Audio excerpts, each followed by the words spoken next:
श्रीराम.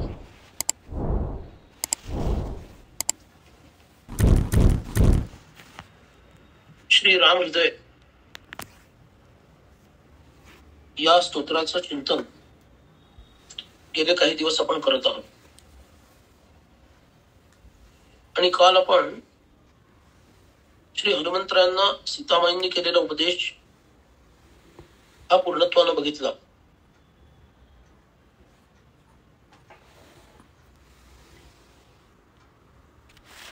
त्यामध्ये काही चिंतन झालं. काही लोकांनी नंतर काही प्रश्न विचारले, जे प्रश्नोत्तराच्या नंतर मला मिळाले. तर त्याच्यातील एक प्रश्न घेतो आणि मग पुढच्या विषयाला प्रारंभ करतो.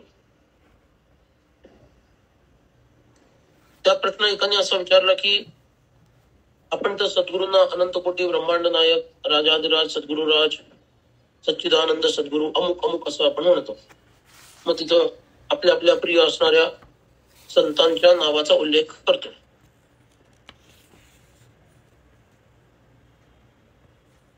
तर मग काल तर असा विषय झाला की कलियुगामध्ये ज्यांनी ज्यांनी देह धारण केला त्यांचा देह सच्चिदानंद स्वरूपाचा नव्हता,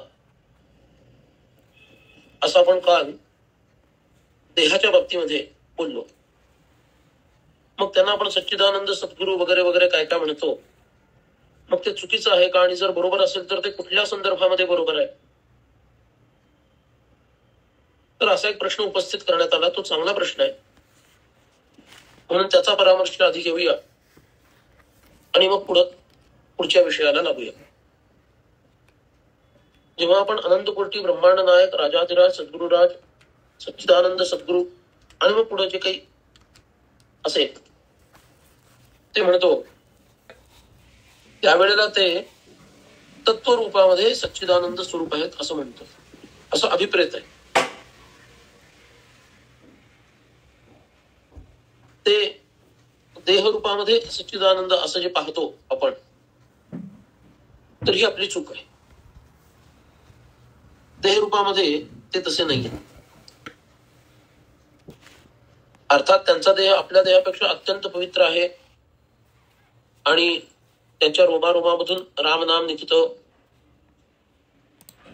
हे अगदी सगळं सत्य आहे. पण अवतार विग्रह या दृष्टीने जर विचार केला तर जे पुराणांमध्ये अवतार सांगितलेले आहेत त्या अवतारांपेक्षा यांचा हा भेद सांगितला जातो. आणि म्हणून त्यांना प्रतिमा रूपामध्ये आपण पूजन करत नाही. म्हणजे आता काही ठिकाणी केलं जातं पण ते शास्त्र संमत नाहीये. म्हणून संतांच्या इथं त्यांची प्रतिमा म्हणजे चित्र किंवा फोटो, आणि त्यापेक्षा जास्त प्रसिद्ध म्हणजे त्यांची समाधी आणि त्यांच्या पादुका, या रूपामध्ये आपण त्यांचं पूजन करावं असं शास्त्रांना अभिप्रेत आहे. त्यांचा श्रीविग्रह बनवून त्याचं पूजन करावं असं प्रमाण मिळत नाही, तसं अभिप्रेत नाही. मग अनेक बाबांचे अनेक मंदिरं सुरू होतील आणि ते बाबा सगळीकडे प्रतिष्ठित व्हायला लागतील. त्यामुळं शास्त्रोक्त प्रमाणामध्ये जे जे अवतार सांगितले की जे पूजनीय आहेत त्या त्या अवतारांचं त्या त्या रूपांमध्ये पूजन हे अभिप्रेत आहे. कलियुगामध्ये जे काही आपण अवतार म्हणतो ते झालेले आहेत त्यांचं समाधी रूपामध्ये, पादुकांच्या रूपामध्ये किंवा मग चित्र या रूपामध्ये पूजन अभिप्रेत आहे. त्यांचा मूर्ती किंवा त्यांचं मंदिर या पद्धतीनं ते अपेक्षित नाही.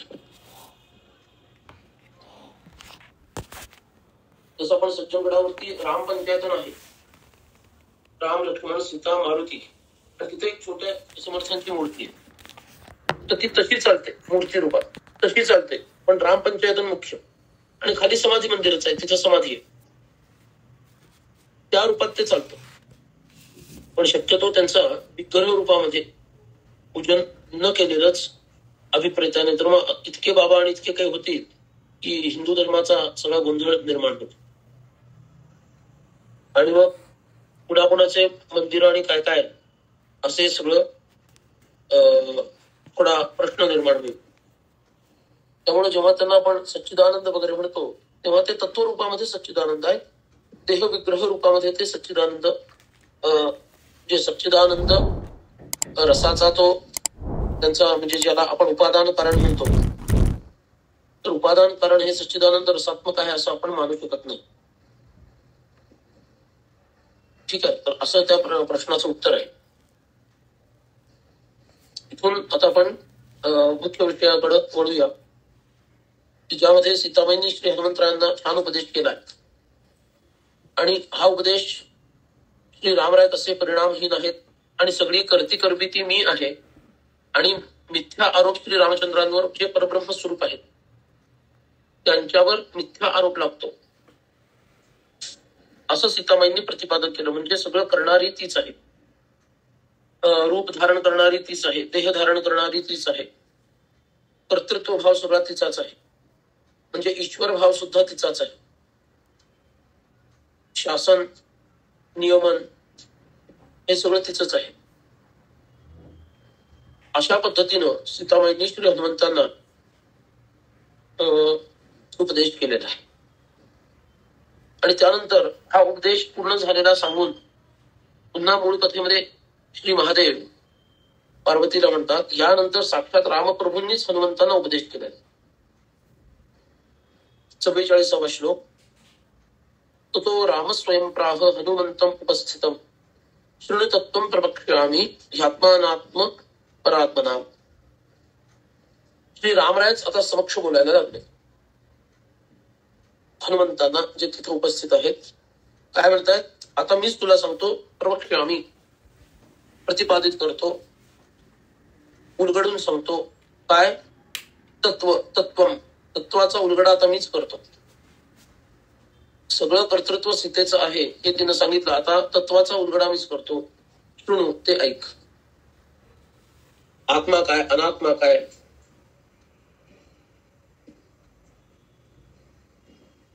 परात्मा म्हणजे काय, हे सगळं आता मी तुला सांगतो. आणि श्री राम उवाच असं सुरू झालं. याच्यामध्ये मी एक मुद्दा म्हटला होता की हेच अंतर्विरोधी आहे. तर काय अंतर्विरोधी आहे, आता आपण श्रीराम उवाच याचा विचार करूया.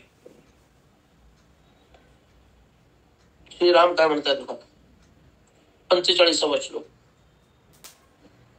आकाशस्य यथा भेदस्त्रिविधो दृश्यते महान जलाशये महाकाशस्तदवच्छिन्न एव हि प्रतिबिंबात्मपरम दृश्यते त्रिविधम नभः. इथं एक फार सुंदर स्वरूप या श्लोकाला दिलंय. 3 ओळीमध्ये श्लोक नेहमी असतो, वरती पण असे आले 2 ओळीमध्ये, वरती पण असे काही श्लोक आलेत 3 ओळींमध्ये, पण इथं तर फारच सुंदर आहे. 43वा श्लोक 3 ओळींचा आहे.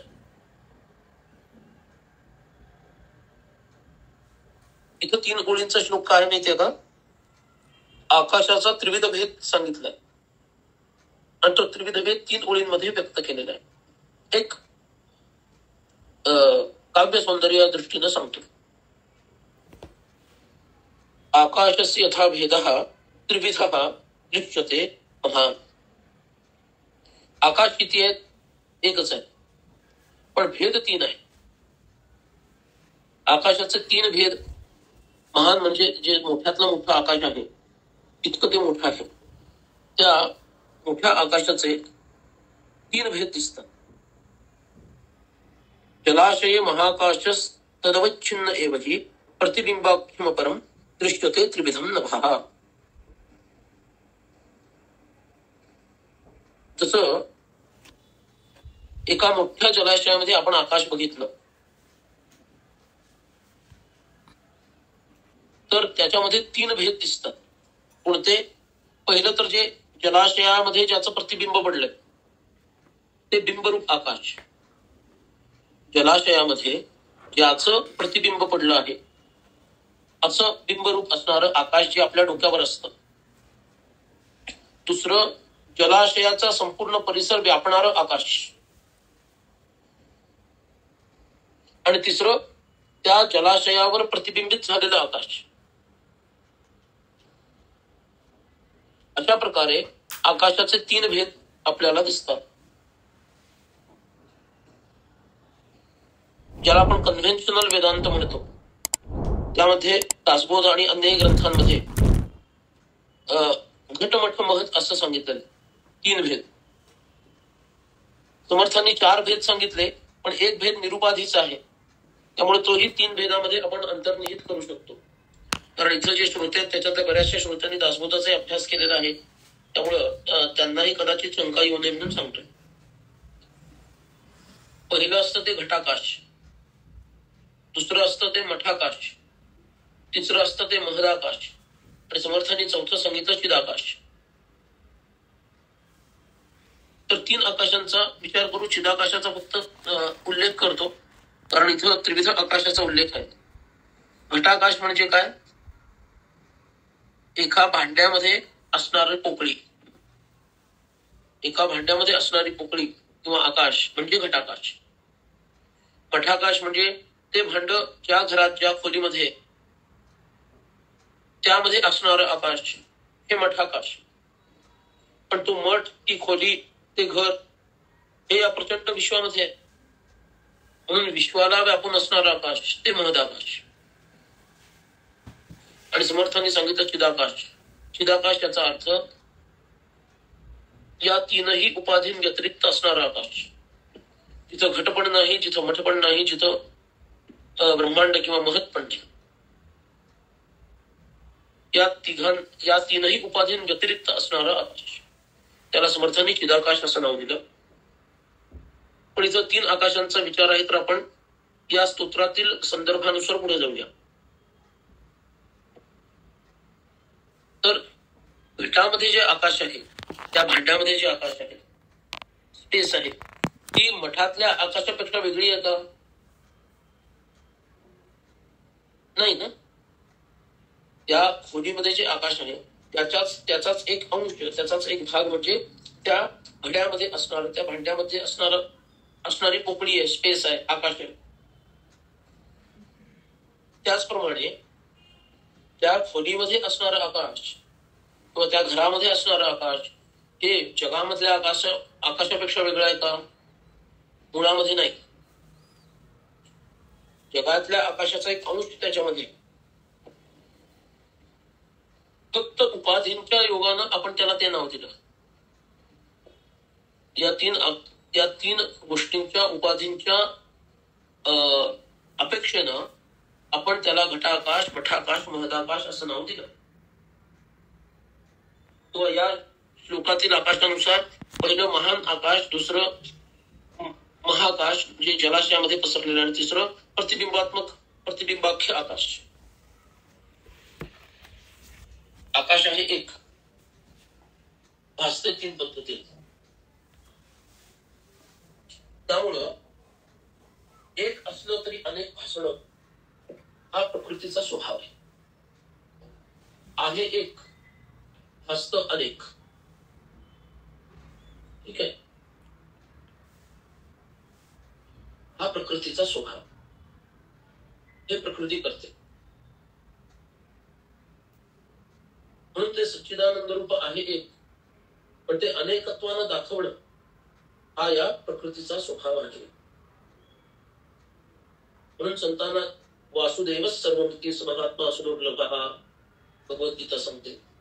तो भगवंतच एक, तोच सर्व काही झालेला आहे, तोच आहे. भासताना तो कधी डोंगराच्या रूपात भासतोय, कधी वाळवंटाच्या रूपात भासतोय, कधी नदीच्या रूपात भासतोय. हा आभास मात्र आहे, ते काही सत्य नाही. अनेकत्व हा आभास आणि एकत्व हे सत्य आहे. जसं भिन्न भिन्न आकाश हे काही खरं नाही आहे, आकाश एकच आहे. उपाधी बुद्धीच्या योगानं, ध्यानाला बसल्यानंतर बुद्धीच्या योगानं उपाधी काढली की समरस एकच एक ते आहे असं दिसायला लागतं. म्हणून दिसताना ते त्रिविध आहे, असताना ते एक आहे, हे मनावर ठसवून घ्यायचं. आणि मग 45व्या पुढचा जो 46वा श्लोक आहे त्याच्यामध्ये मग तोच संदर्भ आहे. हे हा दृष्टांत दिल्यानंतर त्याचा अर्थ प्रभू सांगताय तिथं बुद्धिवच्छिन्न चैतन्यम एकम पूर्णम अथा परम आभासस्तु अपरम बिंब भूतमेकम त्रिधा चितिः. अवच्छिन्न म्हणजे एकसंध, बुद्धीने अवच्छिन्न, ज्याला बुद्धी छेदू शकत नाही असं एकमेव जे चैतन्य आहे, जे परिपूर्ण आहे, पूर्णम अथा परम, ते पूर्ण आहे आणि म्हणूनच ते सगळ्यांच्या पलीकडचं आहे. परम याचा अर्थ इनटँजिबल असा घ्यायचा. हल्ली इंग्रजी शब्द आपल्याला लवकर समजतात मराठीपेक्षा, त्यामुळे तेही सांगणं गरजेचं पडतं की परम याचा अर्थ इथे इनटँजिबल असा घ्यायचा, सगळ्याच्या पलीकडचं, दॅट इज इनटँजिबल. आता ते आहे कसं, बुद्धिवच्छिन्न चैतन्यम एकम.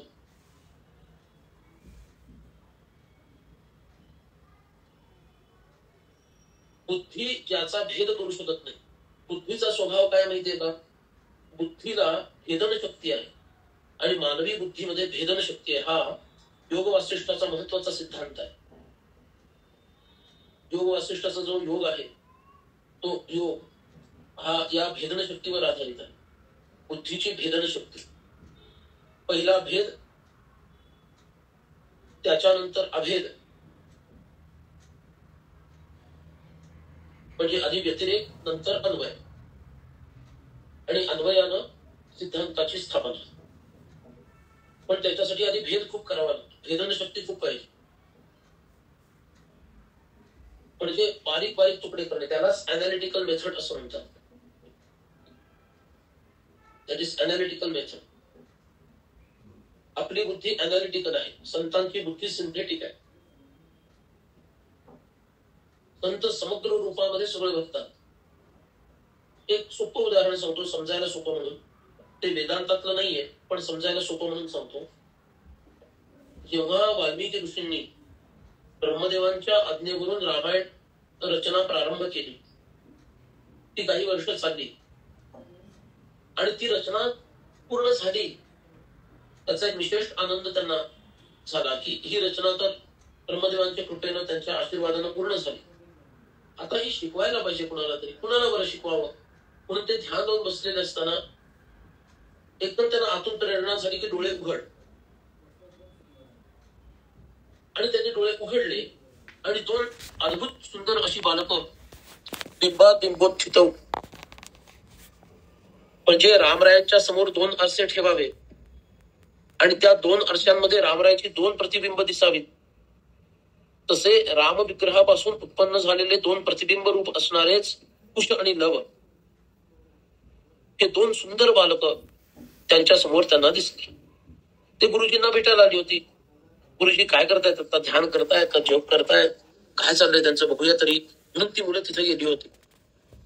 आणि यांचं रामायण रचना पूर्ण झाली होती. आता हे कुणाला सांगावं, कुणाला शिकवावं हा विचार चालू असतानाच त्यांना डोळे उघडण्याची प्रेरणा झाली आणि दोन सुंदर मुलं त्यांना ती दिसली. आणि त्यांच्या लक्षात आलं भगवंताची इच्छाच अशी दिसतीये, त्यांच्या स्वतःचं चरित्र त्यांच्या मुलांनीच पहिल्यांदा गावं. आणि म्हणून त्या मुलांना त्यांनी ते संपूर्ण चरित्र 24,000 श्लोकांचं हे शिकवलं. शिकवलं म्हणजे काय केलं, पाठ करून घेतलं नाही, संथा दिली नाही, just transferred. Total knowledge was just transferred to both the students. म्हणजे एखादा पेनड्राईव्ह घ्यावा, एखाद्या कम्प्युटरमध्ये तो लावावा, एखादी फाईल किंवा काही डेटा त्याच्यात डाउनलोड करून घ्यावा आणि नंतर तो पेनड्राईव्ह दुसऱ्या मोबाईल कम्प्युटरमध्ये लावा आणि ते पुन्हा रिलोड करावं. It is the same way, that is called synthetic way. समग्र रूपानं ते ज्ञान देणे, त्यांच्याकडे समग्र रूपात ज्ञान आहे.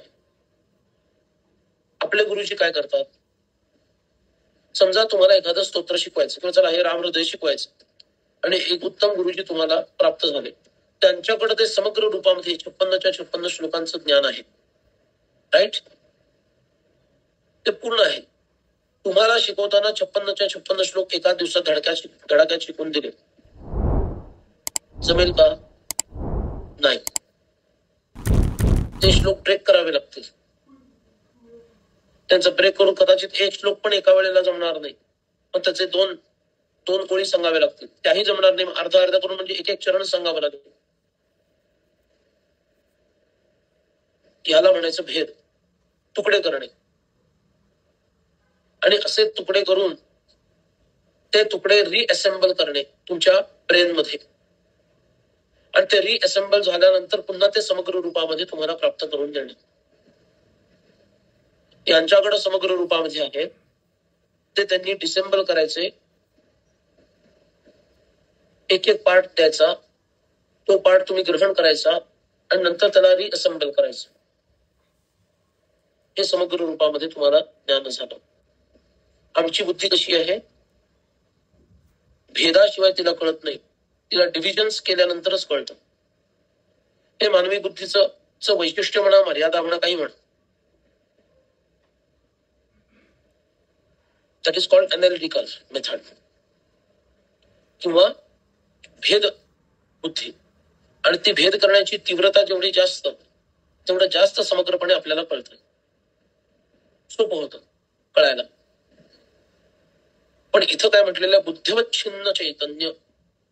बुद्धीला तुकडे ज्याचे करता येत नाहीत, भेद करता येत नाहीत, असं जे चैतन्य आहे ते कसं आहे, एक आहे. Which cannot be divided. त्याचे तुकडे होत नाहीत आणि म्हणून ते पूर्ण. ज्याचे तुकडे होतात ते पूर्ण नसतं, ते अपूर्ण असतं. कल्पनेनं जरी तुकडे केले तर त्याला अर्थ नाहीये, कारण ती कल्पनाच आहे. ज्याप्रमाणे तुम्हाला मी घरी बोलवलं आणि म्हटलं सुंदर असं एक चला असं म्हणूया आपण, आमरसाची एक वाटी आहे आणि समोर एक वाटी ठेवली आणि त्यांना म्हटलं, तुम्हाला म्हटलं समोर, याच्यामध्ये एक वाटी आमरस, जी वाटी माझ्याजवळ आहे, एक वाटी आमरस हा भावानं आहे, आणि तुमच्याकडे जी वाटी दिली आहे ना ती रिकामी आहे, त्याच्यामध्ये एक वाटी आमरस अभावानं आहे.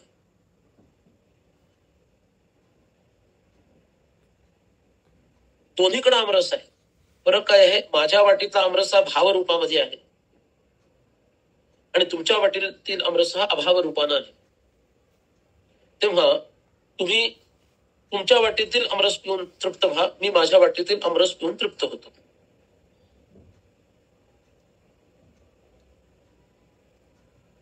तर तुम्ही तृप्त होऊ शकाल का? असं समजू की एक वाटी आमरस प्यायल्यामुळं तुम्ही पण तृप्त होता आणि मीही तृप्त होतो, असं एक समजूया आपण. आता कुणाला 10 वाट्या लागत असतील तर तो वेगळा विषय आहे. परत तात्पुरतं मानूया की एक वाटी प्यायल्यानं आमरस मी तृप्त होतो आणि तुम्हीही तृप्त होता. तुम्ही म्हणजे तुमच्यातील एक जण, वर का, सगळे येऊ नका, गोंधळ होईल फार मोठा. एक कोणीतरी यायचं. हा, पण असं म्हटल्यानंतर कोणीच येणार नाही, मला पक्क माहिती. तुम्ही तृप्त व्हाल का? तुम्ही पण तृप्त व्हाल, पण तुम्ही अभावानं तृप्त व्हाल आणि मी भावानं तृप्त होईल. भावरूपामध्ये मी तृप्त आहे, म्हणजे ऍक्च्युअल तृप्त आहे, आणि तुम्ही अभावात्मक तृप्त आहात. मीन्स तुम्ही तृप्त नाही आहात, फक्त बोलण्याची पद्धत बदलली.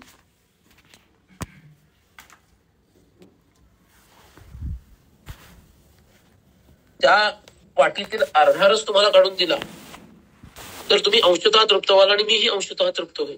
का? मला एक वाटी प्यायल्यानंतर पूर्ण तृप्ती मिळते, तुम्हालाही एक वाटी प्यायल्यानंतर पूर्ण तृप्ती मिळते, पण अर्धा केल्यामुळे मीही अर्धा अतृप्त किंवा तृप्त, तुम्ही अर्धे अतृप्त किंवा तृप्त. बरोबर आहे?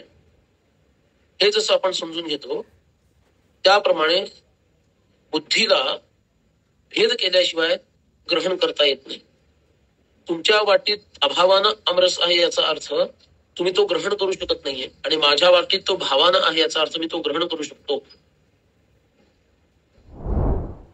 बुद्धीच्या योगानं आत्मतत्व जाणता येत नाही.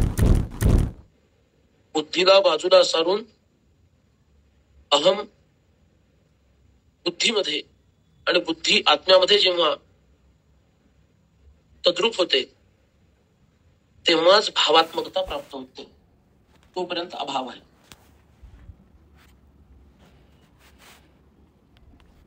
आणि त्यामुळे बुद्धिवच्छिन्न म्हणजे बुद्धीला अवच्छिन्न म्हणजे बुद्धीला ज्याचे तुकडे करता येत नाहीत, भेद करता येत नाही, असं चैतन्य तेच एकमात्र पूर्ण आहे. आणि ते पर आहे म्हणजे बुद्धीच्या आवाक्याच्या बाहेर आहे. आणि बुद्धीच्या आवाक्याच्या बाहेर असल्यामुळेच ते अवच्छिन्न आहे. तर बुद्धीच्या तडाख्यात आलेली प्रत्येक गोष्ट छिन्न होते. छिन्न होते याचा अर्थ काय? बुद्धी त्याचा भेद करते, कारण बुद्धीचा तो स्वभाव. आणि म्हणून पूर्ण अथा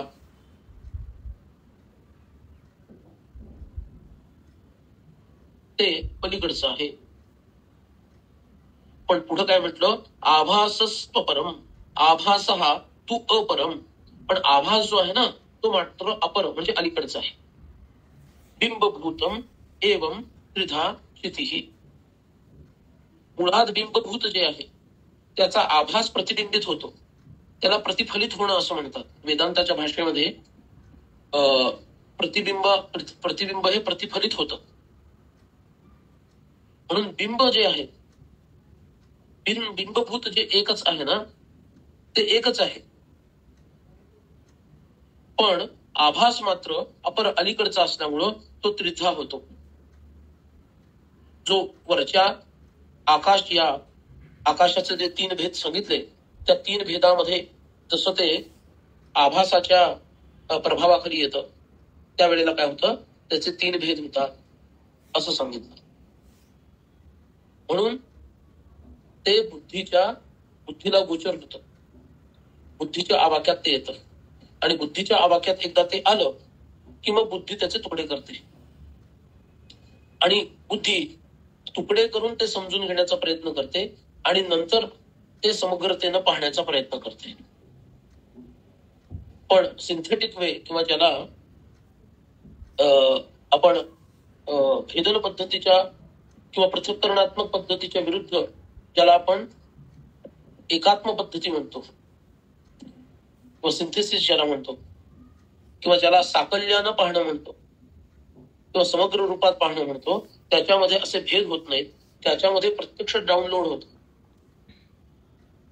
प्रत्यक्ष ते आकलनामध्ये येतं, कारण तुम्ही तद्रूप होता.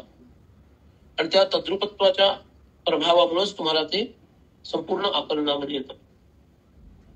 म्हणून इथं पुढच्या 47व्या श्लोकात म्हटलं, साभास बुद्धेः कर्तृत्वम् अविच्छिन्ने अविकारिणी साक्षिण्यारोप्यते भ्रांत्या जीवत्वं च तथा अबुधैः. अज्ञानी लोकांचं लक्षण इथं चालू आहे. त्यांना कसं दिसतंय हे सगळं? आभासात्मक झालेल्या बुद्धीच्या योगानं. आभासात्मक म्हणजे कशी बुद्धी? तुकडे तुकडे केलेली, अनालिटिकल, एक तुकड्याचाच विचार करू शकणारी, समग्रतेनं जी ग्रहण करू शकत नाही, कारण ती फाटून जाते, ती तुटून जाते. बुद्धीची झेप समग्रतेपर्यंत नाहीये. बुद्धी एका मर्यादेच्या पलीकडे राहत नाही.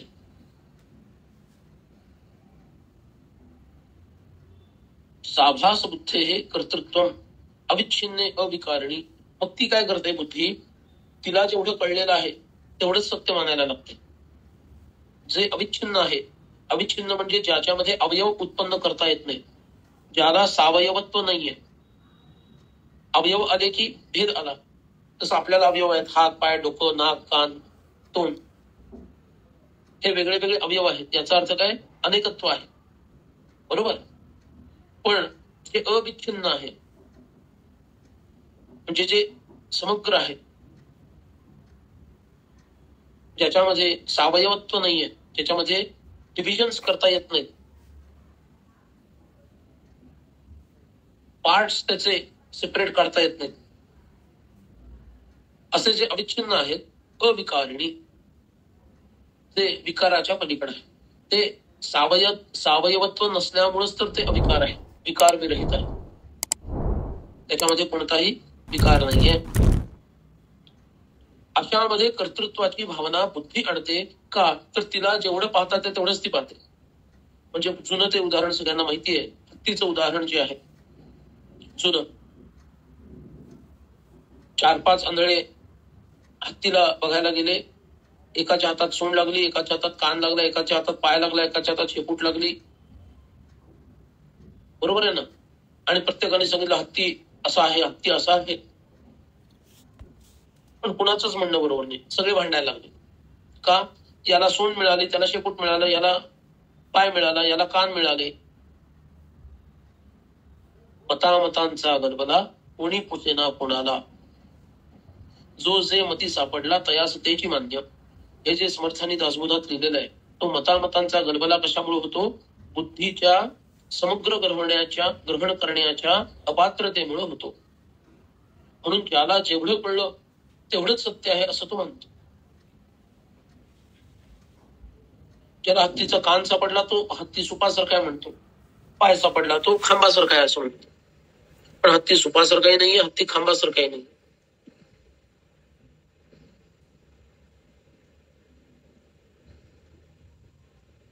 त्यामुळं साक्षिण्य आरोप्यते भ्रांत्या जीवत्वं च तथा अबुधैः. अबुधैः म्हणजे ज्यांना बोध झालेला नाही, मूर्ख असा अर्थ घेऊ नये येतं. ज्यांना तत्वबोध झालेला नाहीये असे लोक, मग ते साधक पण असू शकतील, ते मुमुक्षुही असू शकतील, बद्ध तर असणारच आहे. पण साधकांना सुद्धा त्याचा बोध नाही, कारण त्यांना आत्मज्ञान झालेलं नाही.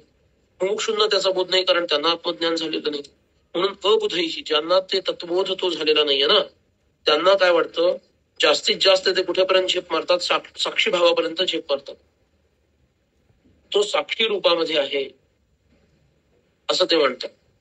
आणि हा साक्षीत्वाचा आरोप त्याच्यावर करतात. इथं आरोप हा शब्द आहे. आरोप म्हणजे जे ज्याचं नाही ते त्याचं आहे, किंवा जे ज्याचं आहे ते त्याचं नाही असं म्हणणं, हा झाला आरोप.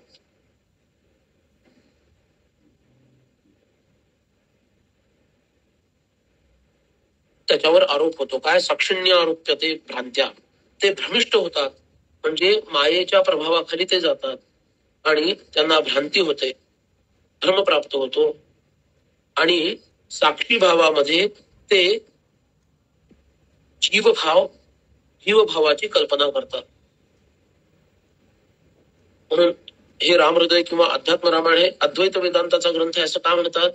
कारण जीवभावाला इथं भ्रांती आणि कल्पना म्हटलेलं आहे. जीवो ब्रह्मैव नापरः, हा जो अद्वैत वेदांताचा सिद्धांत आहे तोच विषय इथं आहे. भ्रांत्या जीवत्वं आरोप्यते साक्षिण्या. साक्षी भावाचा विचार करून तो स्वतंत्र जीव आहे, एक जीव आहे अशी भ्रांती त्यांना प्राप्त होते, कारण त्यांची बुद्धी साक्षी भावापर्यंतच झेप घेऊ शकते.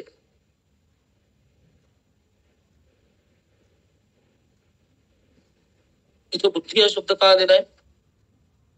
जर गीतेचा संदर्भ घेतला तर त्यामध्ये आत्म्याच्या सगळ्यात जवळ बुद्धी आहे असं सांगितलं.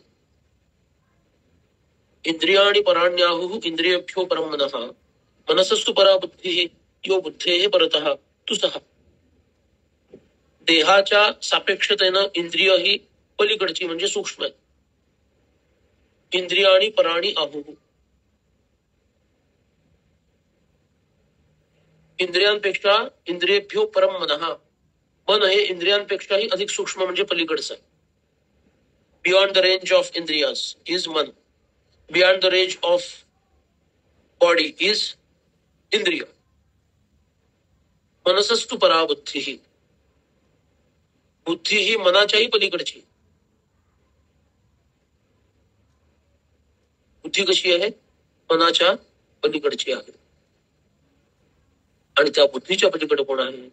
यो बुद्धेः परः, तो सहा म्हणजे तो आत्मा. पण बुद्धीच्याही पलीकडे कोण आहे? तो आत्मा अथवा परमात्मा हा बुद्धीच्या पलीकडे आहे. म्हणून इथं बुद्धीचा विचार केला, कारण बुद्धीच्या पलीकडं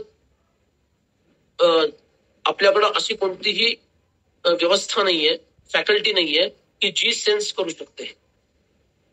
मानवी देहामध्ये बुद्धीच्या पलीकडे अशी कोणती फॅकल्टी नाही की ती सेन्स करू शकते.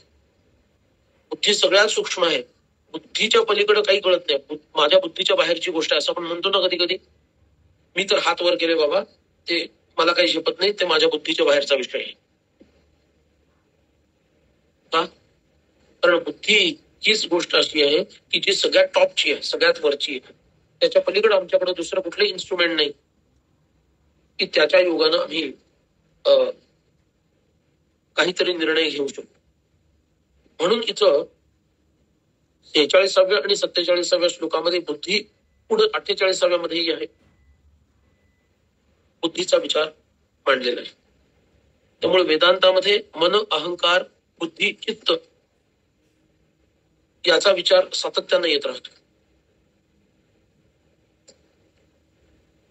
इंद्रिय त्या मानानं खूप खाली आहेत. एका विशिष्ट टप्प्यानंतर इंद्रियांचा विचार करण्याची गरज राहत नाही. आणि इथं उपदेश हनुमंतांना चाललाय, जे मुळात इंद्रिय जयी आहेत. त्यांना काय सांगायचंय? तू इंद्रियांचा जय कर म्हणून. जितेंद्रियम बुद्धिमतां वरिष्ठम मनोजवम मारुततुल्य वेगम जितेंद्रियम आणि बुद्धिमतां वरिष्ठम. म्हणजे इंद्रियांचा संदर्भ आलाय, तो जितेंद्रिय आहे. त्यामुळे तू जितेंद्रिय हो हे सांगायची गरज हनुमंतांना नाहीये. हनुमंतांना उपदेश सुरू आहे. तुम्हाला आम्हाला जितेंद्रिय व्हा असं सांगण्याची गरज आहे, कारण आमच्या इंद्रिय आमच्या ताब्यात नाहीये. आणि परत बुद्धिमतां वरिष्ठ असेही हनुमान आहे. त्यामुळे त्यांच्या फक्त बुद्धिमतां वरिष्ठ असून चालत नाही, त्याच्या पुढं आणखी एक टप्पा जावा लागतो, म्हणजे आत्मस्वरूपापर्यंत पोहोचता येतं.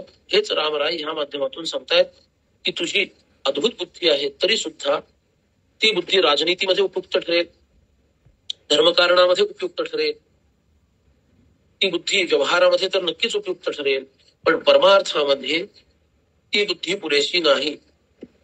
आत्मबुद्धीच करावी लागेल.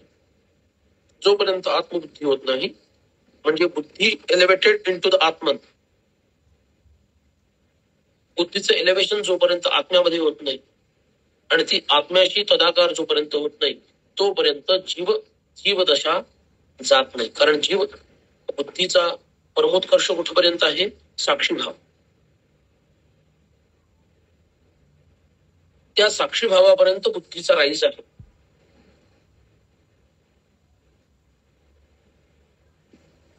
माझा कोणाशी संबंध नाही, मी स्वतंत्र आत्मा आहे, मी देह नाही, मी इंद्रिय नाही, मी मन बुद्धी पण नाही. बघा, मी आत्मा आहे इथपर्यंत, मी आत्मा आहे म्हणजेच साक्षीभाव आला, म्हणजेच जीवभावाला तो पोहोचला.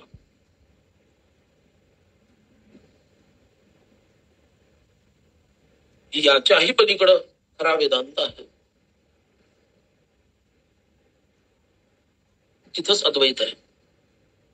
कारण साक्षीभावामध्ये मी शुद्ध बुद्ध आत्मा आहे आणि आत्म्या व्यतिरिक्त देह, इंद्रिय, मनबुद्धी, अंतःकरण, चित्त, अहंकार,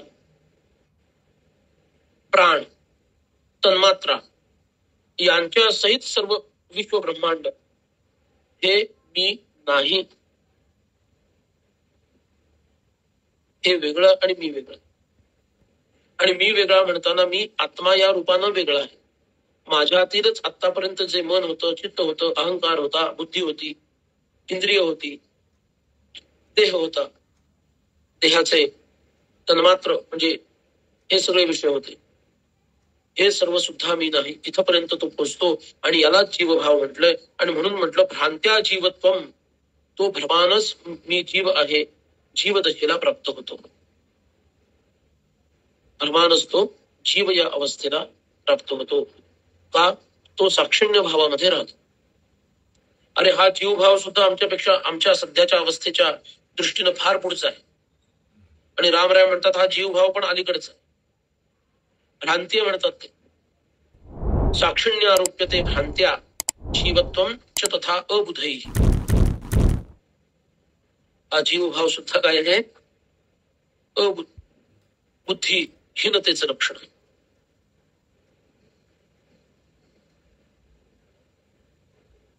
त्यामुळे साक्षीभाव काय आहे? तर साक्षीभाव म्हणजे मी केवळ आत्मा आहे, शुद्ध बुद्ध. पण आत्मा आहे असं म्हणताना अन्य आत्मे मात्र वेगळे वाटतात. अन्य देहातील आत्मस्वरूप भिन्न वाटत राहतात आणि ते स्वतंत्र आत्मे आहेत असं वाटत राहतात. हेच जीवत्व आहे. त्यामुळं तो जीवभाव सुद्धा जायला हवा. आणि मग भगवान पुढे सांगतात आभासस्तु मृषा बुद्धी अविद्या कार्यमुच्यते अवच्छिन्नं तु तद्ब्रह्म विच्छेदस्तु विकल्पतः. आला का छेद आणि विच्छेद?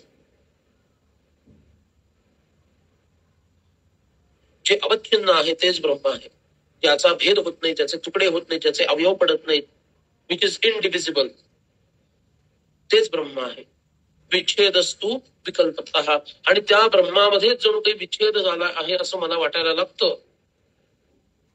आणि ते विच्छेद झाल्यासारखं वाटणं यालाच विकल्प असं म्हटलेलं आहे.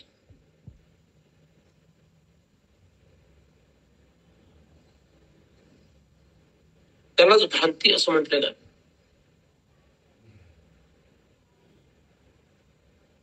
म्हणजे याला एक सुंदर उदाहरण सांगता येईल,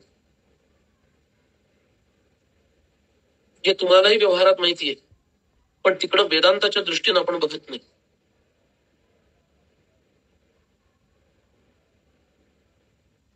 सोन्याची बांगडी, सोन्याची पाटली,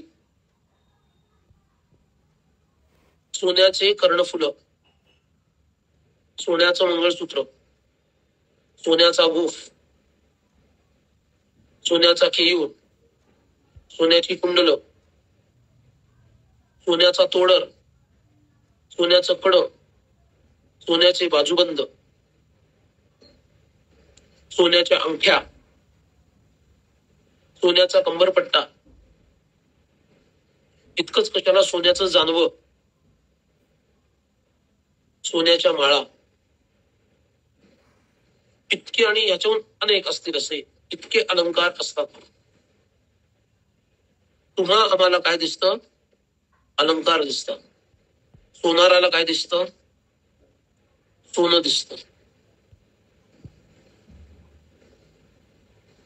ज्या वेळेला आपण साक्षी भावापर्यंत पोहोचतो त्यालाच त्याच्या पुढचा एक टप्पा घेतला तर सर्व ब्रह्माचा टप्पा आहे, आणि त्याच्या पुढचा टप्पा जर घेतला तर तो म्हणजे सर्वं खल्विदं ब्रह्म हा जो टप्पा आहे तो टप्पा सगुणाचा, आणि त्याच्या पुढचा टप्पा घेतला तर निर्विकल्प ही स्थिती आहे. इतकी सगळी आभूषण आम्हाला आभूषण रूपात दिसतात. सोनाराला मात्र ती आभूषण न दिसता त्याच्यातील सोनच दिसतं. त्याचं वजन किती आहे, म्हणजे किती तोळा आहे आणि किती कॅरेट आहे, इकडंच त्याचं लक्ष असतं. त्याचं बाह्य आकाराकडे लक्ष असत नाही. विच्छेदस्तु विकल्पतः. विच्छेद हा विकल्पाचा विषय आहे.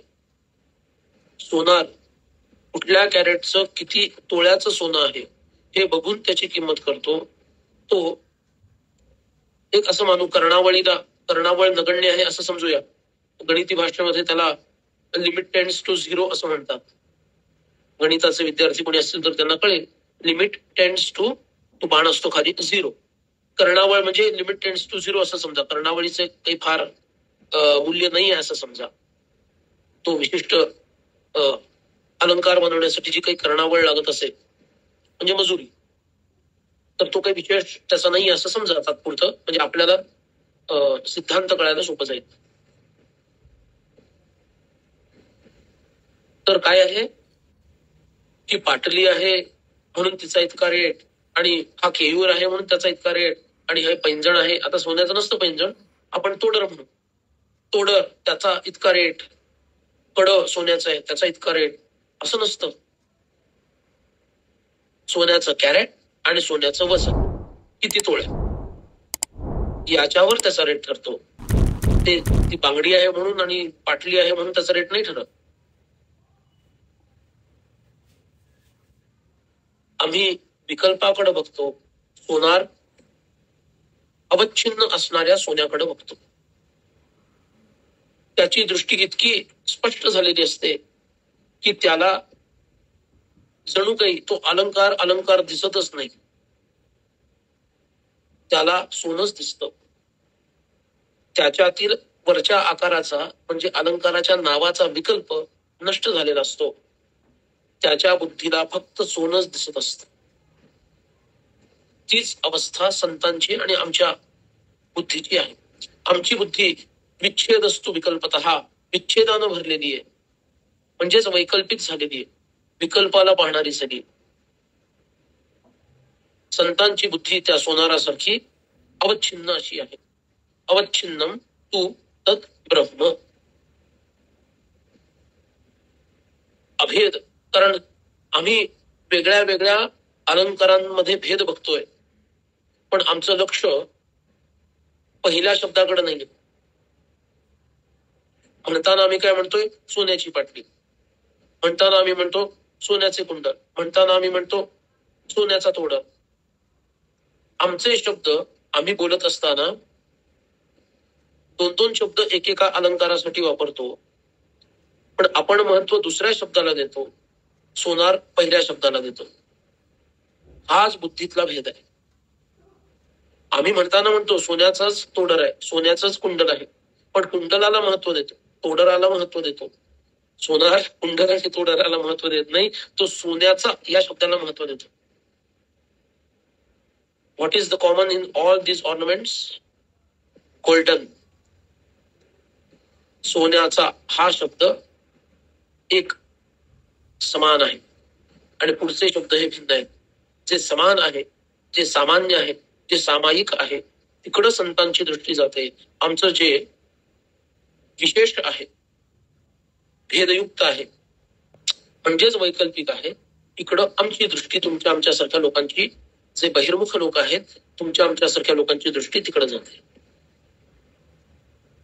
आणि त्यामुळे भगवान हनुमंताला इथं 48व्या श्लोकामध्ये सांगतायत, परब्रह्म हे कसं आहे, एकमात्र आहे आणि विच्छेदाचा जो विकल्प आहे तो त्या अज्ञानामुळे येतो. आभासस्तु मृषा बुद्धी अविद्या कार्यम उच्यते. अविद्येच्या प्रभावानं मोहित झालेली, मृषा म्हणजे मायेच्या प्रभावाखाली आलेली, अविद्या कार्यम उच्यते. मृषा बुद्धी म्हणजे मिथ्या बुद्धी, मायेच्या प्रभावाखाली आलेली बुद्धी. अविद्येच्या कार्यामुळे तिच्यामध्ये आभास उत्पन्न होतो. ती जर, ज्याला श्रीमद आदि शंकराचार्य भगवान जसं म्हणतात, चित्तम चिदिति जानीयात तकार रहित यदा तकारो विषयध्यास जपा रागो यथा म्हणो, असं श्रीमद आदि शंकराचार्य सांगतात. चित्त आणि चित्त याच्यामध्ये फक्त तकाराचा फरक आहे. इथं चित्त शब्दातून आपण बुद्धी या संदर्भात बघूया. चित्त वेगळं, बुद्धी वेगळी, मन वेगळं, अहंकार वेगळा असं नको बघायला. समग्र दृष्टीनं, अंतःकरण या दृष्टीनं चित्त हा शब्द घेऊ. कारण कुठं कोणता शब्द कसा वापरायचा हाही थोडा एक आपल्याला तारतम्य असायला हवं. म्हणून इथं त्यांनी म्हणते चित्तम चिदिति जानिया. चित्त म्हणजे ज्ञान, चित्त म्हणजे हे अंतःकरण पंचक, हे आणि प्रत्यक्ष चैतन्य म्हणजे परब्रह्म यांच्यात काहीच फरक नाही. मला धक्का बसेल, अरे असं कसं काय? पण पुढचं ऐका, तकार रहित यदा. चित्त मधला एक त काढला की उरतं ते चित्त. तला त जोडलाय ना चित्त मध्ये, तला त जोडलेला आहे. तो जर त काढला एक तर चित्त राहतं. म्हणजे चित्त आणि चित्त याच्यामध्ये फक्त एक तो जास्त आहे.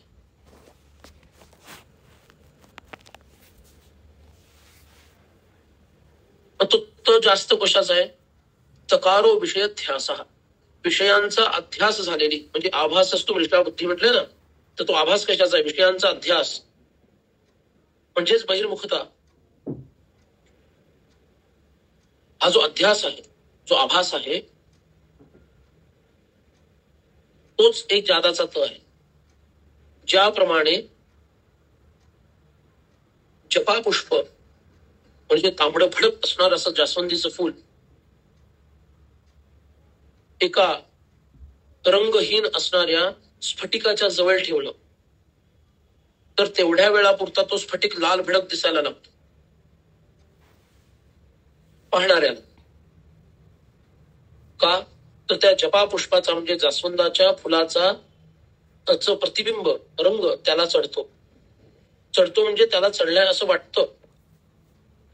जर रंग चढला तर फुल बाजूला केल्यानंतर तो तांबडेपणा त्याच्यात राहायला पाहिजे. ज्या क्षणी ते फुल बाजूला होईल त्या क्षणी त्याचा रंग निघून जाणार आहे आणि पूर्वीसारखं ते तो मणी पारदर्शक रंगविहीन दिसणार. अगदी आपल्या बाबतीत तेच आहे. तो जो जपा पुष्पाचा आभास आहे तोच आपल्या अंतःकरणावरती पडलेला आहे. आणि त्यामुळे मलाच असं वाटायला लागलं की मी स्वतः त्या लाल रंगाचा आहे. मीच तसा आहे. पण मी कसा आहे? तो आभास ते जपापुष्प दूर केलं म्हणजे वैराग्याच्या योगानं जेव्हा आम्ही हा संसार दूर करू, संसार रूपी आभास त्याच्यापासून दूर करू, त्या क्षणी माझं जे मूळ स्वरूप आहे स्फटिकासारखं अंतर्बाह्य स्वच्छ रंगविहीन तेजस्वी प्रकाशमान असं माझं स्वरूप प्रकट होईल. म्हणून अविद्येचं कार्य म्हणजेच मृषाबुद्धी आणि मृषाबुद्धीचा परिणाम म्हणजेच आभास. अविद्येमुळे बुद्धी बिघडली, बुद्धीमुळे आभास निर्माण झाला. म्हणजे माझी बुद्धी जर मी सुधारली तर तो आभास नष्ट होईल. बुद्धी सुधारण्यासाठी अविद्येचा प्रभाव माझ्यावरचा मला नष्ट करावा लागेल असा याचा अर्थ आहे.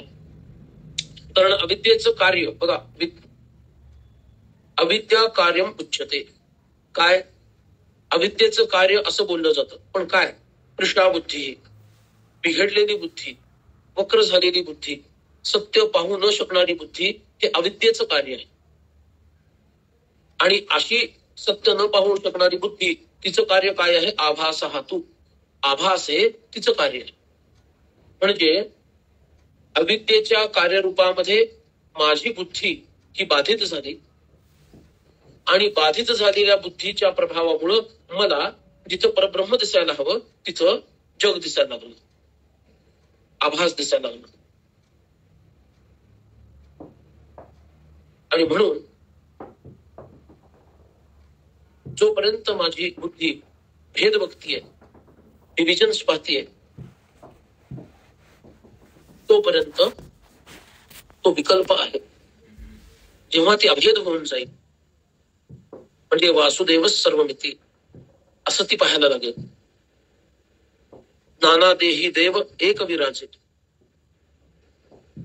एकच देव नाना देहांमध्ये खेळतोय असं जेव्हा माझी बुद्धी खरोखर पाहायला लागेल तेव्हा काय होईल?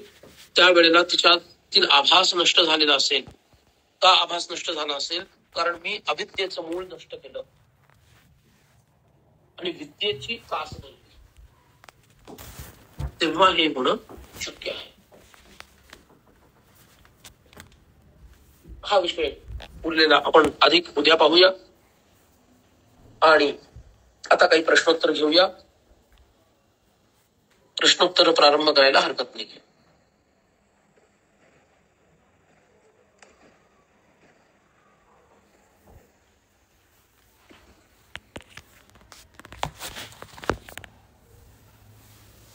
बोला प्रज्ञाताई करंदीकर.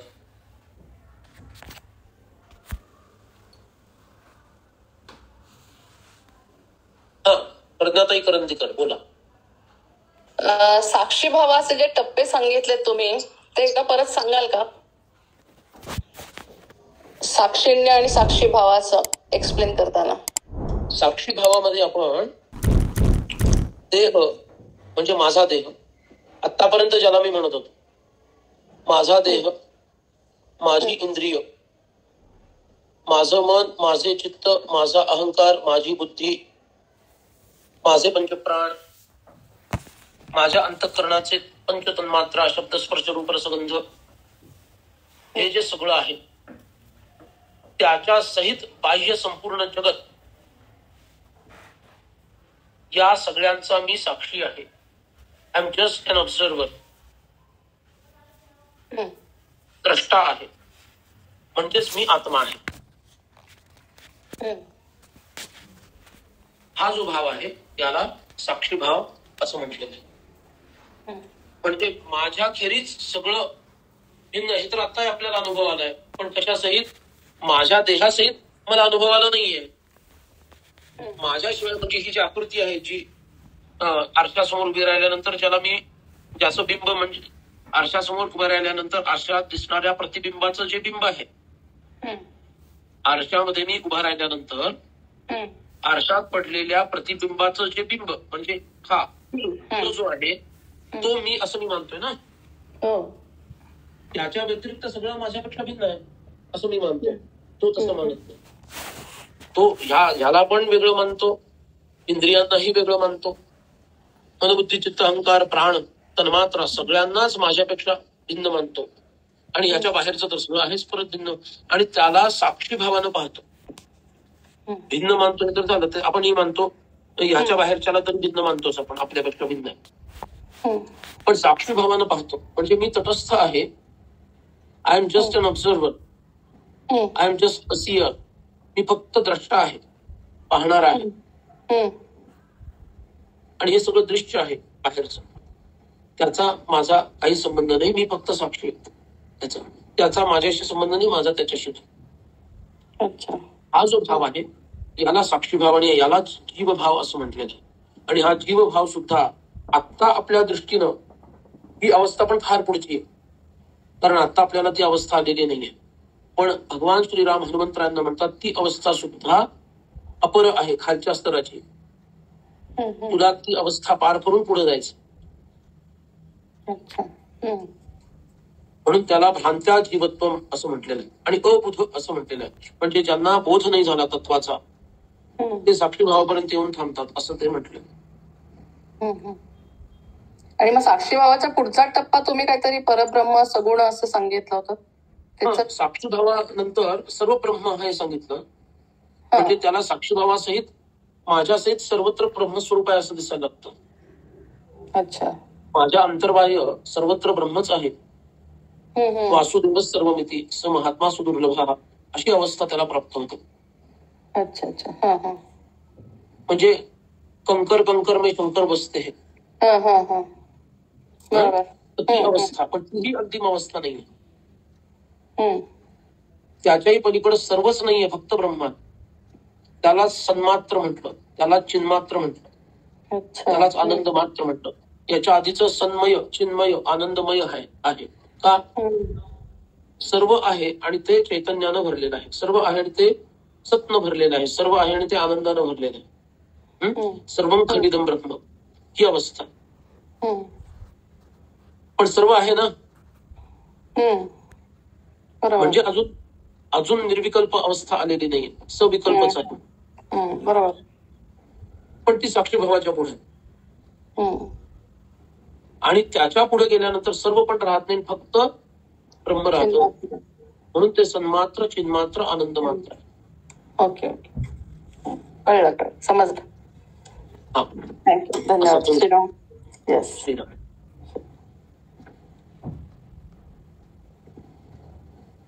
आणखी काही प्रश्न असला तर लीनाताई. पण जे दोन बोललो की जी संतांची बुद्धी असते ती सिंथेटिक माइंड असते आणि आपली जी बुद्धी असते ती अनालिटिकल माइंड असते, तर मग ती जी अनालिटिकल माइंड असते, तर म्हणजे आता बुद्धीची नॉर्मल टेंडन्सी ही भेदाचीच आहे. बरोबर. मग संतांची बुद्धी जी असते ती कसं काय सिंथेटिक असते? कारण त्याचं एलिव्हेशन आत्म्यामध्ये झालेलं असतं. आपल्या बुद्धीचं एलिव्हेशन होत नाही, आपल्या बुद्धीचं डाऊनग्रेडेशन होतं. मन, अहंकार, चित्त याच्यामध्ये आपली बुद्धी डाऊनग्रेड होते. म्हणजे मनसा तू पराबुद्धी असं म्हणताना ती मनाकडे खाली घसरते. आणि संतांची बुद्धी यो बुद्धे परतस्तु सहा, तर त्या बुद्धीच्या पलीकडे असणाऱ्या आत्म्याशी ती तादात्म्य पावते, त्या आत्म्याच्या स्तरावरती पोहोचते. म्हणजे बुद्धीचं एलिव्हेशन होतं. आणि ते बुद्धीचं एलिव्हेशन झाल्यामुळं माझं बोलणं ऐका आधी, त्यामुळं आत्म्यामध्ये जी समग्रता आहे, एक स्वयंप्रकाश आहे, तिथपर्यंत त्या बुद्धीचं एलिव्हेशन होतं.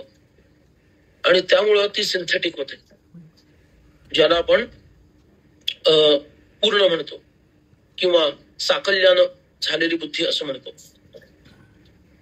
आणि आपली बुद्धी ती अनॅलिटिकल भेदाची बुद्धी, त्याच्यात समग्रत्व नसतं, त्याच्यात पृथक्करणात्मकता असते.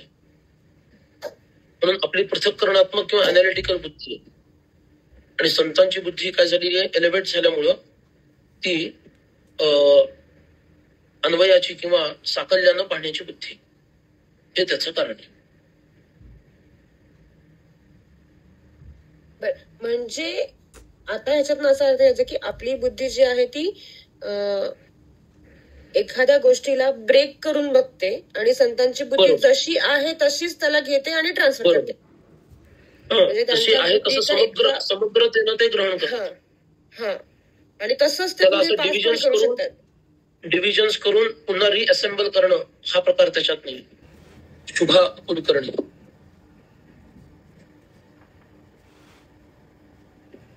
हा माऊली नमस्कार. हा नमस्कार. मला असं म्हणजे आपण जे आम्हाला असं आपण जे मला असं चिंतन करायला म्हणजे भागच पाडलेलं आहे आता, तर असं वाटत राहत आहे की आता मी जी बोलते ती मी कोण बोलते असं मला स्वतःला प्रश्न विचारला. बरोबर. तर मला असं उत्तर आतून येतं, म्हणजे माझ्या अल्पमतीने जे मला कळलं आहे ते मी ही माया बोलते, म्हणजे प्रकृती बोलते. बरोबर. म्हणजे कारण बोलणारी प्रकृतीच असते. परब्रह्म कधी काही बोलत नाही. परब्रह्माला बोलायची जरूरच पडणार नाही असं वाटतं. जरूर म्हणजे त्याला जरूर असते जरूर नसते ह्याही विषयाच्या ते पलीकडे आहेत. आपण हे शब्द वापरतो पण ते मायेतलेच आहेत ना सगळे. खरं आहे माऊली. परब्रह्माच्या दृष्टीनं सृष्टीला अस्तित्व नाही, पण सृष्टीच्या दृष्टीनं त्याचं मूळ परब्रह्म एवढाच भावार्थ आहे. सृष्टीच्या दृष्टीनं मूळ परब्रह्म आहे, पण परब्रह्माच्या दृष्टीनं सृष्टीला अस्तित्व नाही. अच्छा. बरोबर. हा अजातवादाचा सिद्धांत सर्वसंमत सांगितला गेलेला. पण आता मी जे बोलू शकते आपल्यापर्यंत हे आवाज जातायत, तर त्याचं कारण हे अधिष्ठान म्हणजे जो बेस आहे ते मूळ ब्रह्म आहे, परमात्म्याचा जो अंश माझ्या आतमध्ये जो आहे, ज्याच्यामुळे मी जिवंत आहे, म्हणजे ज्याच्यामुळे हे चैतन्य आहे, त्या चैतन्यामुळेच मी हे बोलू शकते. अदरवाईज त्या प्रकृतीला काहीही म्हणजे अधिकार नाही असं होईल ना ते. असंच तुमच्यामध्ये अविद्या, काम, कर्म, अंतःकरण पंचक अशा 8 गोष्टी असल्यामुळं हे सगळं चालू आहे. आणि या 8 गोष्टी तुमच्यातून निघून गेल्या की जे उरतं त्याला शव असं म्हणतात. बरोबर. या 8 गोष्टींमुळं आत्म्यामुळं आत्मा निघून जातो असं नाहीये त्याचा अर्थ. अद्वैत वेदांतानुसार आत्मा हा सर्वगत आहे. ठीक आहे. विशिष्ट अद्वैती अधिक लोकांमध्ये तो वेगळा मानलाय, सांख्यांमध्ये वेगळा मानलेला आहे. बरोबर. पण उत्तर मीमांसेच्या अंतर्गत बघितला आणि त्यात अद्वैत सिद्धांतानुसार बघितला तर तो सर्वगत आहे, तो एका ठिकाणी नाही. मग त्या दृष्टीनं विचार केला तर आत्माच जर परमात्मा आहे, बरोबर, आणि फक्त देहाचा भेद तेवढा आहे, काल्पनिक, असंच जर असेल तर आत्मा पण कुठे जाऊ शकत नाही इकडून तिकडं, कारण तो सर्वत्र आहे, तो सर्वगत आहे. बरोबर. मग त्या ठिकाणी ज्याला आपण पुर्यष्टक म्हणतो, ते पुर्यष्टक जेव्हा तुमच्या देहातून निघून जातं तेव्हा तुमचं बोलणं बंद, म्हणजे तुम्हाला मृत्यू येतो. आणि त्या पुर्यष्टकामध्ये आत्म्याचा सन्निवेश नाही, कारण आत्मा हा सर्वगत आहे. आत्म्याला एक्सप्रेशन देण्यासाठी या 8 गोष्टी लागतात. बरोबर, म्हणजे प्रगट होण्यासाठी. हा, प्रकट होण्यासाठी, मॅनिफेस्ट होण्यासाठी या 8 गोष्टी लागतात. आत्मा कुठं जात नाही. मग त्याच्याशिवाय तर आपल्याला काहीच करता येणार नाही. त्याच्या म्हणजे कुणाशिवाय? म्हणजे आत्मा नसेल तर म्हणजे तेच परमात्मा तत्व जे आहे ते- आत्मा नाही हा विषयच नाहीये ना, कळलं? आत्मा नाही, जे सत आहे, नासतो जायते भावः नाभावो जायते सतः. आत्मा नाही असा विषयच नाहीये, कारण तो सद्रूप आहे. जो सद्रूप आहे तो नाही असं कधी होत नाही. बरोबर. ठीक आहे. त्यामुळे आत्मा नाही असं होत नाही. आत्म्याचं प्रकटीकरण कसं होतं आणि कसं होत नाही एवढाच प्रश्न आहे. तुम्ही जे बोललात की मी बोलते ते त्याच्यामुळे बोलतेय, आत्म्यामुळं, तर बरोबर. त्याचा अर्थ एवढाच आहे की ते पुर्यष्टक तुमच्यामध्ये आहे म्हणून तुम्ही बोलू शकताय.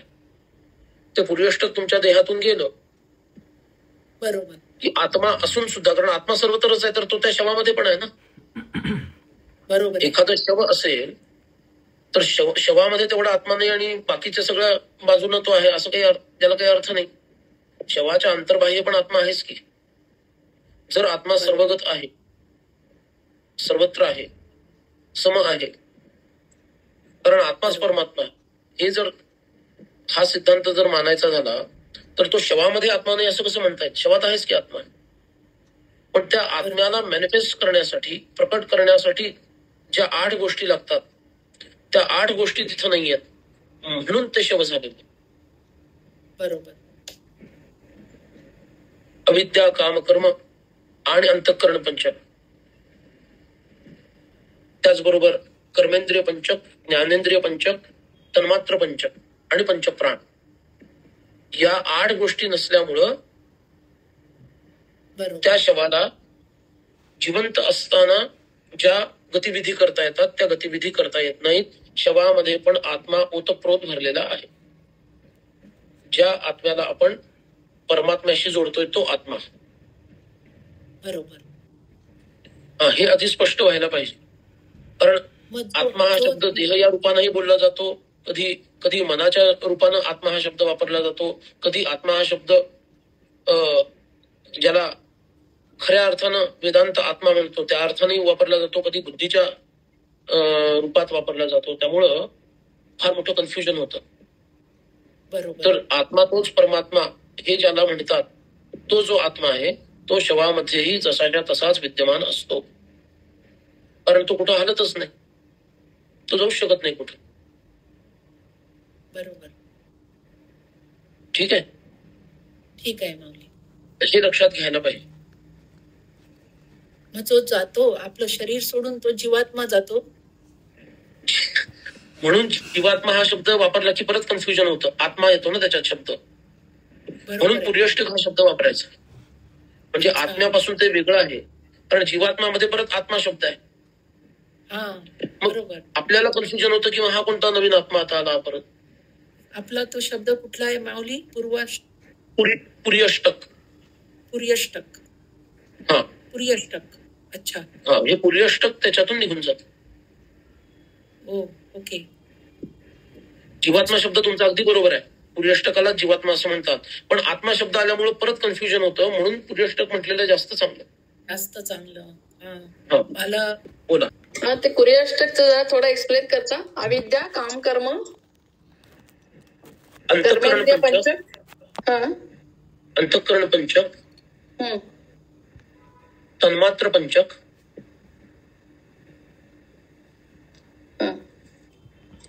इंद्रिय ज्ञानेंद्रिय पंचक, कर्मेंद्रिय पंचक आणि प्राणपंचक. पंचप्राण पंचक. हा, म्हणजे प्राणपंचक, त्यालाच प्राणपंचक. Okay okay. असं एकूण 8. अविद्या, अविद्या, काम, काम, कर्म, कर्म. अंतःकरण पंचक, ज्ञानेंद्रिय पंचक, कर्मेंद्रिय पंचक, प्राण पंचक आणि तन्मात्र पंचक. हा, बरोबर. मी मगाशी सांगितलं ते तुम्हाला त्याच्या स्थूलतेच्या क्रमात सांगितलं होतं, परत तुम्ही थोडा तो क्रम बदलला. पण ठीक आहे, संख्या 8 झाली ती. क्रमाने परत एकदा एक्सप्लेन करता का? म्हणजे मी ते करून घेतो कसं. अविद्या, काम, कर्म, अंतःकरण पंचक, तन्मात्र पंचक, ज्ञानेंद्रिय पंचक, कर्मेंद्रिय पंचक आणि पंचप्राण. ओके, प्राण पंचक. आलं, बरोबर आलं. ठीक आहे, ठीक आहे. धन्यवाद. जय श्रीराम. श्रीराम.